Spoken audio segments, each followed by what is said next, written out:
پچھلے چند گھنٹوں میں یہ خبر کافی اب گرم ہو چکی ہے کہ اسرائیل اور حماس کے درمیان جو قیدی ہیں حماس کے پاس ان کے حوالے سے معاہدہ طے پا رہا ہے۔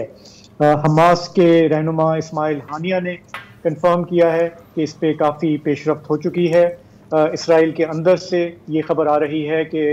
وزیر اعظم نیتن یاہو نے وار کیبنٹ بلا لی ہے۔ آج رات کسی وقت اس کا اجلاس ہو سکتا ہے۔ اسرائیلی آفیشلز نے اسرائیلی میڈیا کو جو باتیں کہی ہیں اس کے مطابق لگ یہ رہا ہے کہ کوئی 50 جو مغوی ہیں اسرائیل کے وہ حماس رہا کر دے گا۔ امریکی میڈیا کے بعض سورسز کہہ رہے ہیں کہ اس کے عوض اسرائیل 150 فلسطینی قیدیوں کو رہا کرے گا، اور ساتھ ہی یہ بات بھی سامنے آ رہی ہے کہ اگر یہ ڈیل اپروو ہو جاتی ہے اسرائیلی کیبنٹ کی طرف سے، اس پر عمل ہوتا ہے، تو پھر کچھ دنوں کا جنگ بندی کا وقفہ بھی ہو سکتا ہے۔ لیکن ابھی یہ ساری اطلاعات ہیں اور بات لگ رہا ہے کہ آہستہ آہستہ اس طرف جاری ہے۔ ہم جانتے ہیں کہ قطر اور بعض دیگر عرب ممالک جو ہیں وہ اس میں اپنا کردار ادا کر رہے ہیں، امریکنز بھی انوالوڈ ہیں۔ کافی عرصے تک اسرائیل اس سے انکار کرتا رہا، لیکن اب اس کے جو کانٹورز ہیں اس ڈیل کے وہ سامنے آنا شروع ہو گئے ہیں۔ یہ سارا مسئلہ اس لیے ہے کہ اسرائیل کے اندر وزیر اعظم نیتن یاہو کو سخت مزاحمت کا سامنا ہے، خاص کر کے ان فیملیز کی طرف سے جن کے لوگ حماس کے پاس ہیں۔ 200 سے اوپر یہ لوگ ہیں، جس میں عورتیں ہیں، بچے ہیں، ضعیف لوگ بھی ہیں، اور یہ فیملیز مسلسل احتجاج کر رہی ہیں پارلیمنٹ میں، پارلیمنٹ کے باہر، اور ان کا نیتن یاہو سے یہ مطالبہ ہے کہ ہمارے لوگوں کو بحفاظت واپس لایا جائے۔ تو آج کل پاکستان کے ایک صحافی ہیں، پیرس میں بیسڈ ہیں، یونس خان، وہ اسرائیل کے دورے پر ہیں۔ آج وہ تل ابیب میں تھے اور وہاں پر انہوں نے اس پروٹیسٹ کیمپ کا دورہ کیا جہاں پر یہ فیملیز کئی دنوں سے پڑاؤ ڈالے بیٹھی ہیں، نیتن یاہو کے خلاف نعرے لگا رہی ہیں۔ وہاں سے انہوں نے ہمیں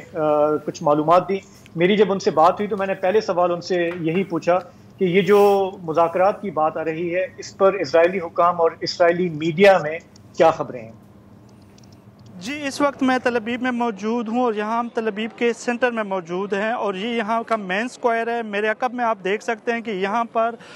یرغمالیوں کی فیملی کی جانب سے ایک بہت بڑا احتجاجی کیمپ لگایا گیا، جہاں پر ان کا حکومت سے مطالبہ ہے کہ یرغمالیوں کی رہائی کے لیے اقدامات کیے جائے۔ جیسا کہ آپ کو معلوم ہے کہ اب انٹرنیشنل میڈیا میں بھی یرغمالیوں کے حوالے سے اور قیدیوں کے تبادلے کے حوالے سے بہت سے خبریں آ رہی ہیں، اور کچھ جو اسرائیلی میڈیا بھی اس چیز کو رپورٹ کر رہا ہے، اور جبکہ حماس کی جانب سے بھی ان چیزوں کے بارے میں بات کی جا رہی ہے۔ یہاں پہ آپ کو بتاتے چلیں کہ اس حوالے سے قطر حکومت ایک اہم کردار ادا کر رہا ہے۔ یہاں پہ ہمارے اسرائیلی اور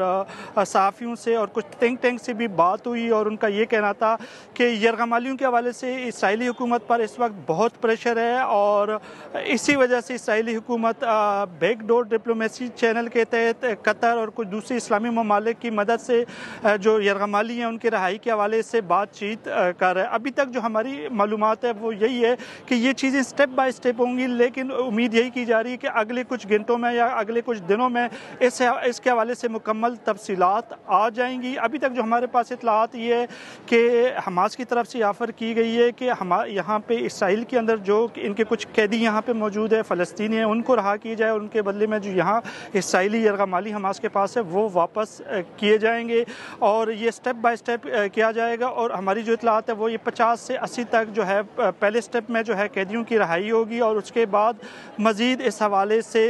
جو ہے کام ہوگا، اور اس حوالے سے کچھ اسلامی ممالک جو ہے وہ بھی اپنا کردار ادا کر رہے ہیں۔ اور اس وقت اسرائیلی حکومت پر جو سب سے زیادہ پریشر ہے وہ یرغمالیوں کے حوالے سے